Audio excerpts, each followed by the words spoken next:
अस्सलाम वालेकुम। हम कैम्ब्रिज ओ लेवल मैथमेटिक्स की कंप्लीट वीडियो सीरीज़ के साथ आपके सामने हाजिर हैं और इस सिलसिले में हम ऑड्रे सिम्पसन की बुक यूज़ कर रहे हैं जो कि कंप्लीट कोर्स एक ही किताब में कंप्लीट कर लेती है, ख़त्म कर लेती है। आप एक किताब डन कर लेंगे, आपका पूरा कोर्स कवर हो जाएगा और एग्जाम स्टाइल क्वेश्चंस भी इसके अच्छे हैं। तो चैप्टर 11 कर रहे हैं, स्टैटिस्टिक्स का इंट्रोडक्शन है, बेसिक सी बातें हैं, इसलिए बहुत आसान सी एक्सरसाइज हैं। 11.4 पाई चार्ट के बारे में। पाई चार्ट बहुत ईजी है। दो ही तरह की बातें होंगी उसमें, डेटा से पाई बनाना, पाई से डेटा बनाना, बस। तो वो उसकी थियोरेटिकल डिटेल में मैं बाद में जाऊंगा, आपको सवाल करके दिखाता जाऊंगा, तो आपको बात ज़्यादा अच्छे से समझ में आ जाएगी। तो शुरू करते हैं।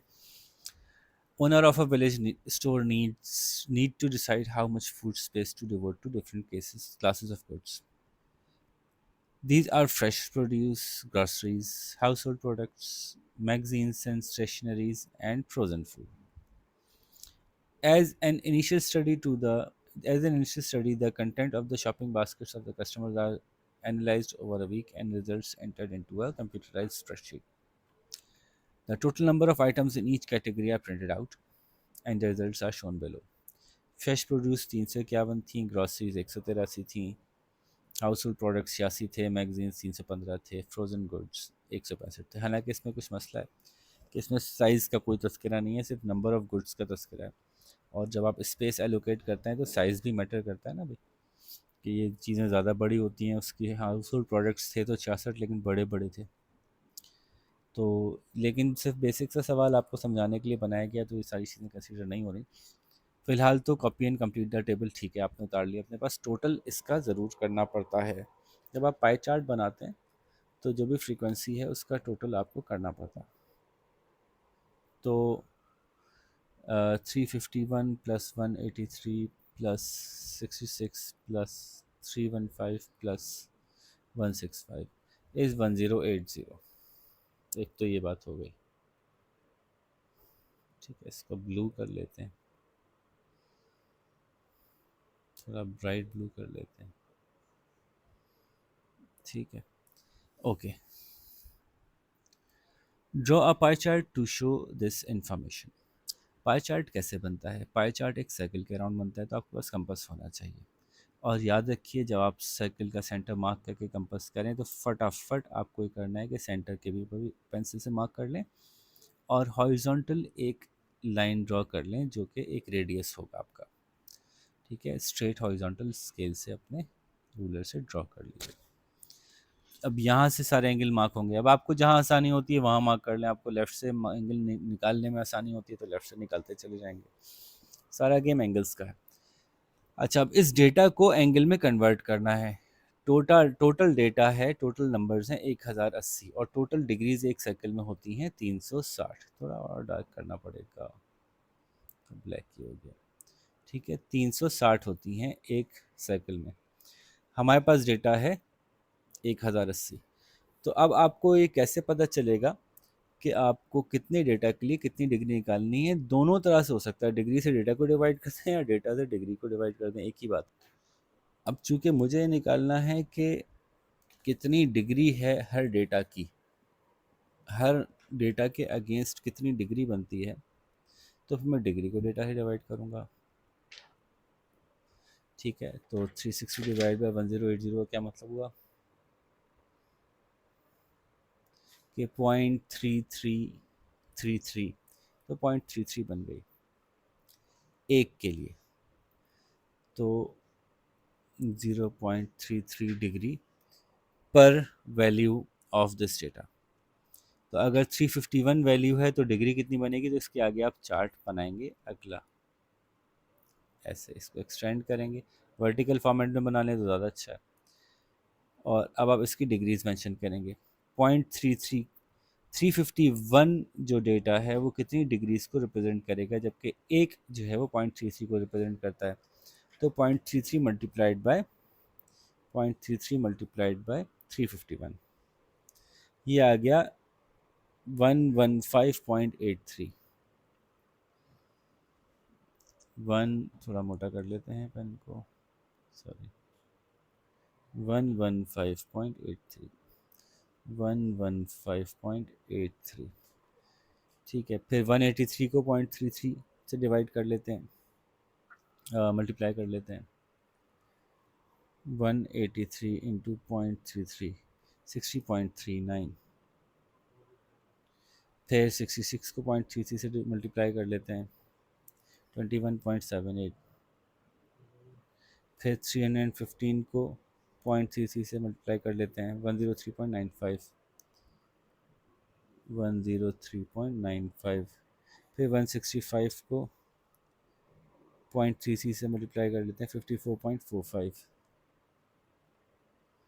अब ये डेसिमल में जब जा रहा होता है ना, तो कुछ ना कुछ चांस होता है गड़बड़ का। बहरहाल, तो पहले तो पाई चार्ट ड्रॉ करना है हमें, तो इस पे काम करते हैं। और ये पाई चार्ट की हमारे पास वैल्यूज़ आ गई, ये सब मिलके 360 के बन जाएंगे। मैंने कहा था कि मैं दूसरी तरह से भी कैलकुलेट कर सकता हूँ, यानी अगर मैं कहता कि 1080 डिवाइड बाय 360, तो ये आंसर आ रहा है 3। इसका मतलब क्या हुआ? इसका मतलब हुआ हर 3 डेटा जो है वो 1 डिग्री का है। हर 3 डेटा जो है वो 1 डिग्री का है, यूँ भी निकाल सकते हैं। तो वापस से अगर मैं डेटा देखूँ, तो every 3 data is equals to 1 degree. तो अब मैं 351 को 3 से डिवाइड कर दूँ, यहाँ मैं मल्टीप्लाई कर करके निकाल रहा था, तो 351 डिवाइड बाय 3, तो ये 117 आ गया, डेसिमल में नहीं आ रहा। ठीक है, दोबारा देख लीजिए मैंने क्या किया। क्यों ऐसे क्यों हो रहा है? 0.33 की वजह से मसला आ रहा है। इसी तरह से 183 डिवाइड बाई 3 इज 61। फिर 66 डिवाइड बाई 3 इज 22। फिर 315 डिवाइड बाई 3 इज 105। फिर 165 डिवाइड बाई 3 इज 55। आप देख रहे हैं कि 360 डिवाइड बाय 1080 किया था तो 0.33 आया था। चूँकि ये 0.333333 था, तो इसको यूज़ करते हुए जब मैंने हर मुझे पता चल गया कि एक नंबर जो है वो इसके बराबर है, तो ज़ाहिर है मैं इतने बड़े से तो मल्टीप्लाई नहीं करूँगा, मैं इसको ज़ाहिर है राउंड अप करूँगा या राउंड डाउन करूँगा। राउंड ऑफ करने की वजह से मैंने कुछ मिस किया है डेटा, जिसकी वजह से सही आंसर नहीं आ रहा होगा। तो ये थोड़ा सा इंटेलिजेंटली देखना होगा कि आपको एक डिग्री निकालनी है। आपको ये निकालना है कि एक नंबर में कितनी डिग्री होगी, या आपको ये निकालना है कि एक डिग्री के लिए कितने नंबर चाहिए। तो जब मैंने एक डिग्री मालूम करनी थी, तो डिग्री को ऊपर रखा और नंबर्स को नीचे रख दिया। पता चल गया कि एक डिग्री जो है वो इतने नंबर्स को रिप्रेजेंट कर रही है। 0.33 का एक डिग्री बन रही है। जो चीज़ ऊपर आती है वो बताता है कि एक कितने की बन रही है। ठीक है, और अगर मैंने 1080 को ऊपर रखा था और 360 को नीचे रखा था, तो अभी पता चल रहा है कि एक डिग्री में कितने नंबर हैं। यहाँ पता चल रहा है कि एक नंबर में कितनी डिग्री है। बात समझ आ रही है? तो एक नंबर में कितनी डिग्री है, मैंने उल्टा बोल दिया, कि जिसको आप नीचे रखते हैं वो यूनिट आता है। तो यहाँ पे हमने नंबर्स को नीचे रखा था, तो इसका मतलब हुआ कि एक नंबर के लिए कितनी डिग्री बनेगी, एक नंबर के लिए 0.33 डिग्री बनेगी। अब ये प्रॉब्लम हो गया हमारे लिए यार, 0.33 डिग्री को मल्टीप्लाई करेंगे तो कुछ ना कुछ हर दफ़ा वैल्यू माइनस होगी। देखिए होती हुई नज़र आ रही है। 117 होना चाहिए था, 115 आ रहा है। 61 होना चाहिए था, 60 आ रहा है। जितनी बड़ी ये वैल्यू होगी उतना ही ज़्यादा डिफरेंस आएगा। और जब आप इन सबको ऐड करेंगे ना डेसिमल्स मिला के, तो भी ये 360 नहीं बनेंगे पूरे, कुछ गैप आ जाएगा जो भी सही नहीं है। तो बेहतर ये है कि आपको जब वैल्यूज़ निकाल रहे हो तो ये देख लें कि किस तरफ से डिवाइड करते हुए डेसिमल नहीं आ रहा। अगर ऐसा हो जाए तो ज़्यादा फ़ायदा है। तो इस केस में 360 डिवाइड बाई 180 करके पता चल रहा था कि एक नंबर की कितनी डिग्री मिलेगी। एक नंबर की 0.3333 मिलेगी, हमने उलट उलट करके देख लिया। 1080 डिवाइड बाई 360, एक डिग्री के कितने नंबर होंगे? तो एक डिग्री के 3 नंबर होंगे यार। ये आपका नंबर जो है वो पूरा आ गया। इसमें आपको डेसिमल नहीं मिला, डेसिमल प्लेसेस में काम नहीं, फ्रैक्शन में जवाब नहीं आया। तो ये ज़्यादा आसान था। तो अगर आपने ऐसे निकाला है कि एक डिग्री के 3 नंबर होंगे, तो फिर जो भी नंबर होंगे उसको इससे डिवाइड करेंगे। अगर आपने निकाला है कि एक नंबर की कितनी डिग्री होगी, तो जो भी आपके नंबर होंगे, जो फ्रीक्वेंसी होगी, उसको आप उससे मल्टीप्लाई करेंगे। तो ये मैंने 351 को 3 से डिवाइड करके निकाला, डिवाइड बाई 3, और यहाँ मैंने 351 को 0.33 से मल्टीप्लाई करके निकाला। तो ज़्यादा बेहतर डेटा कौन सा है, ये वाला है, क्योंकि इसमें कुछ नहीं बचेगा, पूरी 360 कंज्यूम होगी, और यही होना चाहिए पाई चार्ट में। ठीक है जी, तो शुरू करते हैं। हम जो है वो इसका पाई चार्ट पहले बना के दिखाते हैं आपको। डेटा को साइड में करें, और इस पर ये भी लिख दूं मैं साथ साथ। चलें पहले मैं बना लेता हूँ, बाद में इसको लेबल करेंगे। ठीक है, तो पहले तो मुझे एक सर्कल बनाना है। सर्कल कैसे बनाऊँ, मैं सर्कल ऐसे बना देता हूँ। ठीक है, उसके बाद मुझे उसमें एक सेंटर मार्क करना है। मैंने सेंटर मार्क कर लिया, लेट सपोज। फिर मुझे उसमें एक रेडियस, ये सेंटर सही नहीं लग रहा मुझे। फिर मुझे उसमें एक रेडियस बनाना है। आपने रेडियस बना लिया, उसके बाद आप यहाँ से शुरू हो जाइए। ये आपके पास डिग्रीज आ गई हैं, ये डिग्रीज आपने बनानी है। तो यहाँ से 117 मेजर कीजिए। ज़ाहिर है यहाँ से मैं अंदाजे से बनाऊंगा, ये 90 है। तो क्या मेरे पास ये है,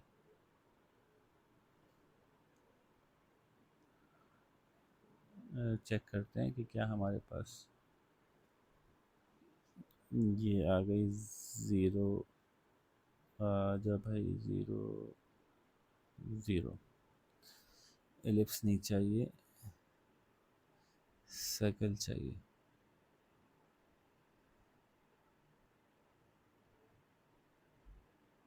ये आ गया मेरे पास सर्कुलर। ठीक है, तो रोटेशन अभी भी कुछ हुई है इसकी, ज़ीरो है। अब इससे हम घुमा के निकाल लेते हैं।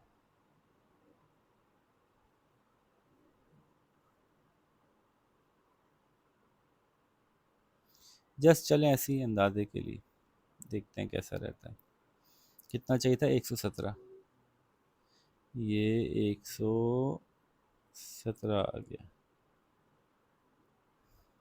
ठीक है, ये आया था 117, तो मैंने ये मार्क कर लिया। चलिए खैर, बाकी मैं अंदाजे से ही लगा लेता हूँ। तो 90 है ना, 90, 110, 120, 117 उसके करीब ही होगा, तो ये एक मार्क किया। अगली जो मेजरमेंट 61 है, आप यहाँ से लेंगे, ये 117। अच्छा, यहाँ 117 लिखना ज़रूरी नहीं है, पेंसिल से चाहें तो एक छोटा सा लिख लें, लेकिन एक्चुअली 117 लिखना ज़रूरी नहीं है। यहाँ पे ये डेटा काम का है, जो डेटा यहाँ पे दिया होता है, ये डेटा रिप्रेजेंट होगा। बाहर 117% लिख लें यहाँ पे आप, नहीं सॉरी, डिग्रीज, अपनी आसानी के लिए 117 डिग्री लिख लें। एक्चुअली जो डेटा रिप्रेजेंट होगा ना, ये परसेंटेज में रिप्रेजेंट होता है। तो जो लिखा जाता है वो कुछ और है, और जो मेजर किया जाता है वो डिग्रीज में किया जाता है। अच्छा खैर, 61 डिग्री, यहाँ से मैं अंदाज़ा लगाऊं कि 60 डिग्री कितनी होगी, तो कम बेश इतनी होगी, मुझे ऐसा लगता है। आप एक्यूरेटली मेजर कर लीजिएगा, छोटा सा पेंसिल से 60 डिग्री लिख दीजिए। 22 डिग्री मुझे लगता है कि यहाँ से जो है वो बस इतनी सी ही होगी, पेंसिल से छोटा सा 22 डिग्री लिख दीजिए। 105 डिग्री मुझे लगता है यहाँ से, 90 ये है, तो 105 ये कुछ होगा, 105। फिर आखिरी क्या रह गया, 55। तो जब आप मेजर करें तो ये 55 ही बचा हुआ होना चाहिए है, वरना आपसे गलती हुई, कुछ और मिसिंग नहीं होना चाहिए। आखिरी वैल्यू एग्जैक्टली वही बचनी चाहिए जितना कि फिजिकली आपने देखा, तो नोट करने पे आपने कहा हाँ इतना ही बच रहा है। ठीक है भाई, तो ये पाई चार्ट बन गया। अब इसमें जो वैल्यूज़ लिखी जाती हैं, एक्चुअली ये शेडेड एरिया किसको रिप्रेजेंट कर रहा है, तो एक तो आपने इसको लेबल करना है। लेबल कैसे करेंगे, लेबल करेंगे हम के टोटल नंबर ऑफ आइटम्स नीचे कर, क्या चीज़ है, how much floor shopping baskets, shopping baskets of customers हैं ये, shopping baskets of customers over a week. तो पहले तो मैं ये लेबल कर दूं इसको, shopping baskets of customers over a week, ये लेबल होना ज़रूरी है, वरना पता क्या चलेगा किस चीज़ का पाई चार्ट बनाया आपने। ठीक है। उसके अलावा आपको जो है वो इसमें जो जो दिखाना है एक्चुअली, वो इसके अंदर के लेवल भी दिखाने हैं। क्या मतलब हुआ?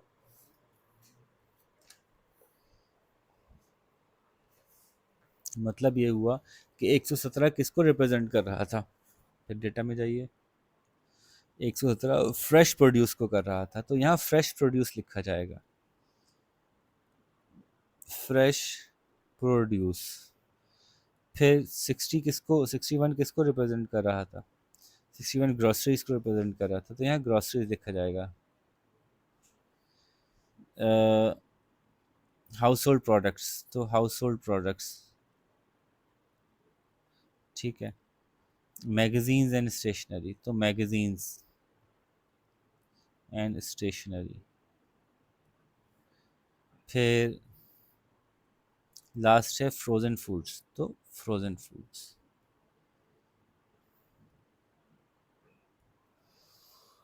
ठीक है जी। तो ये हो गई बात, हमारी पाई चार्ट जो है वो किसी हद तक कंप्लीट हो गया। जैसे मैंने कहा कि ऐसा हो सकता है अगले सवालों में, और उसको मैं अभी थोड़ा सा आपको एक्सप्लेन कर देता हूँ, आपका फ़ायदा है उसमें। ऑल दो क्वेश्चन में रिक्वायर्ड नहीं किया गया, लेकिन मैं आपको समझा रहा था कि ये परसेंटेज में भी दिखा सकते हैं।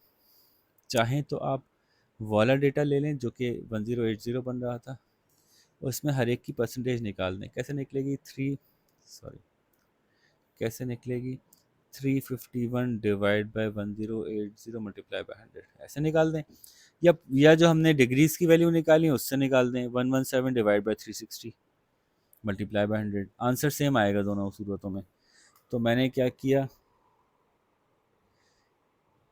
351 डिवाइड बाई 1080 इंटू 100, तो ये बन रहा है 32.5%। तो हमें ज़्यादा अच्छा समझा जाता है कि पाई चार्ट के अंदर ये डिग्री लिखने के बजाय हम यहाँ पे परसेंटेज बताएं, ये ज़्यादा बेहतर समझा जाता है। तो यहाँ लिखें 32.5%। अच्छा, इसका दूसरा तरीका ये होता है कि इसका साथ में एक बना दिया जाए, fresh products is equals to 32.5%। तो ये आपने अलग से ये लेजेंड्स बना दिए, अलग से इसकी आपने डिटेल दे दी कि जो पाई चार्ट है इसमें किस चीज़ की एक्चुअली कितनी परसेंटेज है। तो ये भी वैल्यूज़ निकाल के देने में अच्छा रहता है। इस सवाल में रिक्वायर्ड नहीं है, कोई बात नहीं, लेकिन ये प्रोसेस पता होना चाहिए आपको कि परसेंटेज की वैल्यू कैसे निकालते हैं। अच्छा, अगला सवाल, सवाल के अंदर अगला पार्ट पढ़ लेते हैं। टेबल कंप्लीट कर लिया, पाई चार्ट बना लिया। अब कह रहे हैं if the store has 100 square metre floor space available, calculate the area which should be adequate to each category showing the result in the table, give your answer to one decimal place. Okay, क्या कह रहे हैं कि अगर total space जो मौजूद है वो 100 है, तो ऑटोमेटिकली परसेंटेज बन जाएगी। हालांकि सवाल में रिक्वायर्ड नहीं थी, लेकिन देखें इत्तेफाक से परसेंटेज ही बन गई। अगर 100 को डिवाइड करना है 351, 183, 66, 315 वगैरह पर, तो जाहिर है ये पहले आप इसको डिवाइड बाय टोटल स्पेस करेंगे। ये अगले अगले डब्बे में कर रहे होंगे आप लोग, मैं तो यहीं पे आपको दिखा रहा हूँ।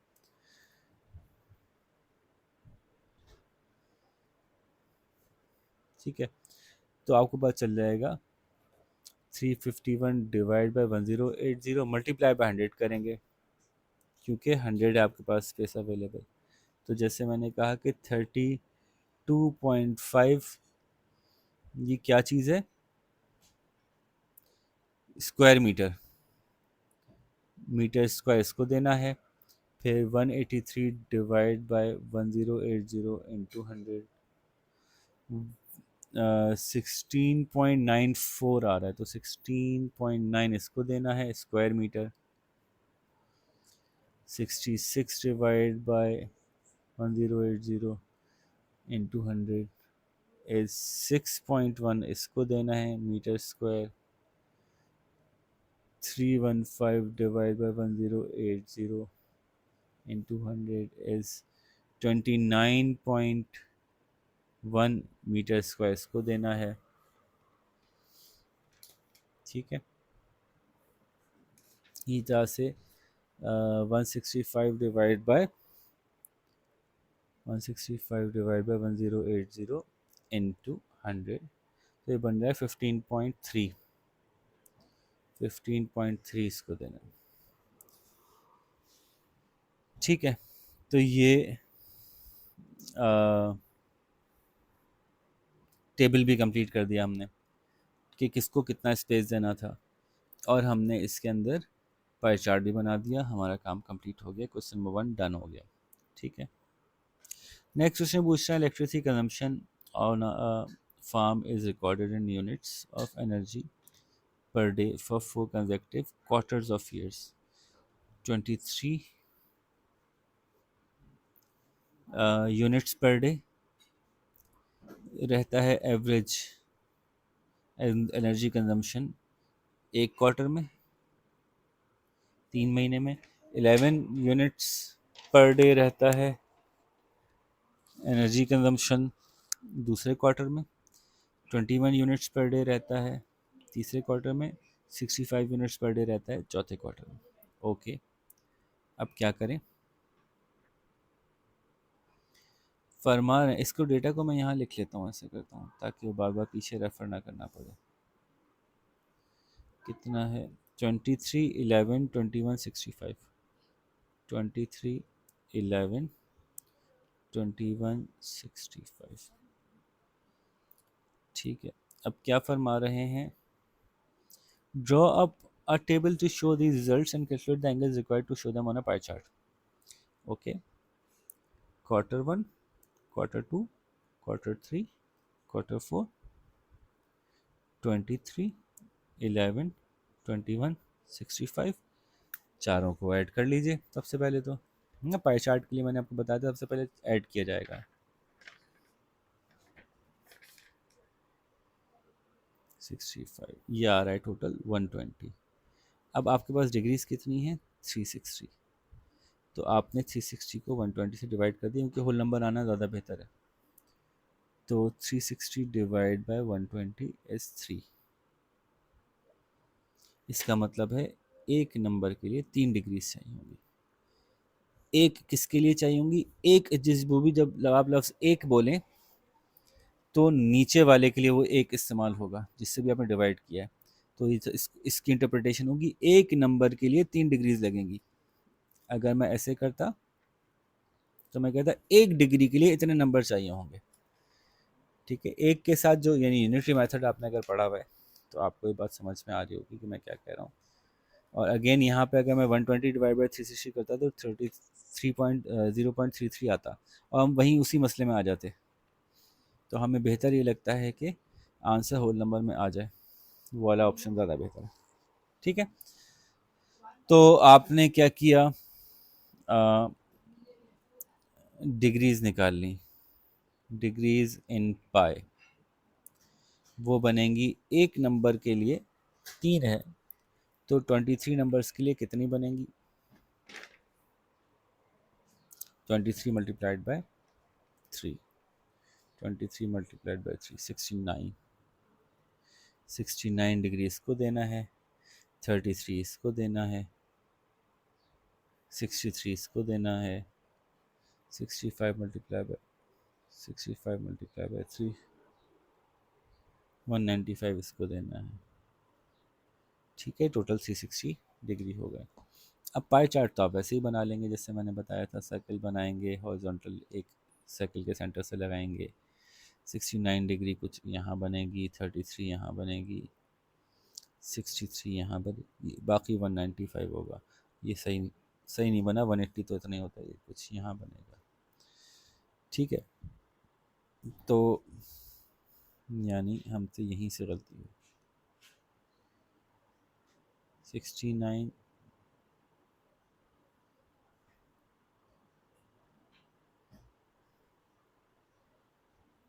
ये हो गया। ठीक है, ये 69 वाला है, पेंसिल से छोटा सा लिख लिया।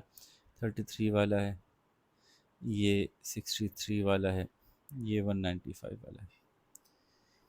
ठीक है, एक्चुअली इसमें डेटा क्या आएगा, वही हेडिंग डलेगी, ऊपर डालें या नीचे डालें की बात है। कंजम daily average consumption per quarter of electricity या एनर्जी, जो भी पीछे था।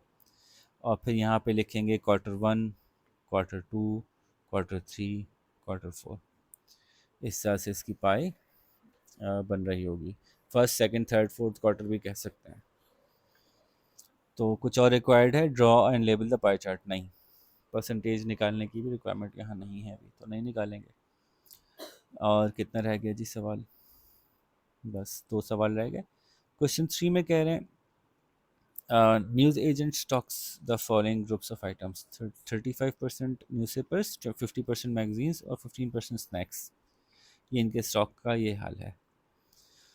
तो परसेंटेज ऑफ टोटल स्टॉक इन्होंने बताया, न्यूज़पेपर्स का 35% है, मैगजीन्स का 50% है, स्नैक्स का 15% है, तो ज़ाहिर है टोटल 100% बनेगा। 5 और 5 10, और 6 और 4 10। ठीक है, पाई चार्ट में एंगल कितना होगा? बहुत आसान है कि अब ये इसको अब नंबर्स ही कंसिडर कर लें, वैल्यूज़ ही कंसिडर कर लें कि अगर किसी चीज़ की में टोटल 100 है तो 360 डिवाइड बाय 100 करें तो 36 आता है। तो ये क्या है? यूनिट। एक यूनिट में कितनी डिग्रीज होंगी? 1% में 36 डिग्रीज होंगी। तो 35% में कितनी होंगी? मल्टीप्लाई करके निकलेगा। 1% में 36 हैं, तो 35 में होंगी,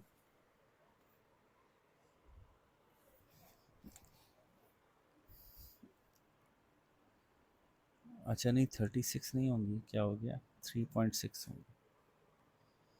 ठीक है, अच्छा अब इसमें क्या मसला है, ये 3.6 है, लेकिन ये 3.6666 नहीं है। ये एक एडवांटेज है कि ये रिकरिंग नहीं है, टर्मिनेट हो गया है। ठीक है, 3.6 इज़ बेटर देन 0.3333, क्योंकि उसमें कुछ डेटा मिस हो जाता है। लेकिन अगर मैं इसका उल्टा भी करूँ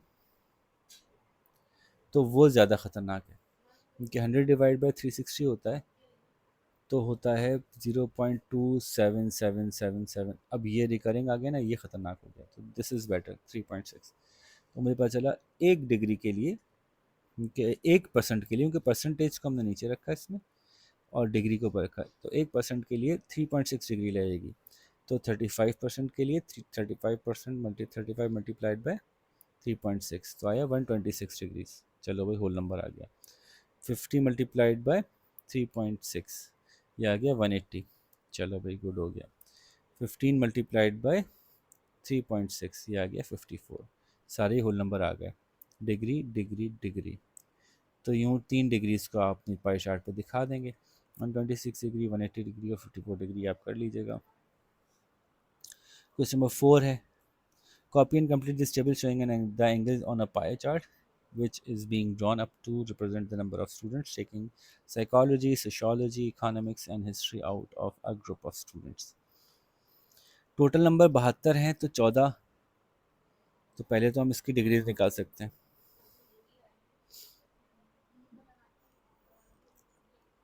14 का कितना कितना एंगल होगा? ठीक है, तो 14, पहले तो 72 डिवाइड बाय 360 करें, या 360 डिवाइड बाय 72 करें। तो 360 डिवाइड बाय 72 करते हैं तो आंसर आता है 5। 72 क्या है? Number of student. One number of student के लिए कितनी डिग्री है? 5। तो 14 के लिए कितनी होंगी? अब सब 5 से मल्टीप्लाई होंगे। ठीक है, यहाँ x कर लेते हैं, इसको y कर लेते हैं, equals to equals to equals to equals to. तो 14 5 ज़ा तो 70 होता है, याद नहीं हमें। 2 5 ज़ा 10 होता है, तो 100 होगा। ये तो कंप्लीट हो गया। अब x 5 ज़ा 110 होता है, तो 110 डिवाइड बाई 5 करके देख लें, तो ये 22 होगा। और 80 डिवाइड बाई 5 करके देख लें, तो ये 16 होगा। ठीक है, तो ये हमने कंप्लीट कर लिया। एंगल भी पता चल गया हमें। बेसिक मैथ्स का सवाल था, इन एंगल्स का पाई चार्ट बना दें। लो भाई, एक और एक्सरसाइज कंप्लीट हो गई। इसको अच्छी तरह से अपने ग्रिप में लें, इसकी अच्छी सी प्रैक्टिस करें। जब तक हम नेक्स्ट एक्सरसाइज की वीडियो बनाते हैं, अपना ख्याल रखिएगा। अल्लाह हाफ़िज़।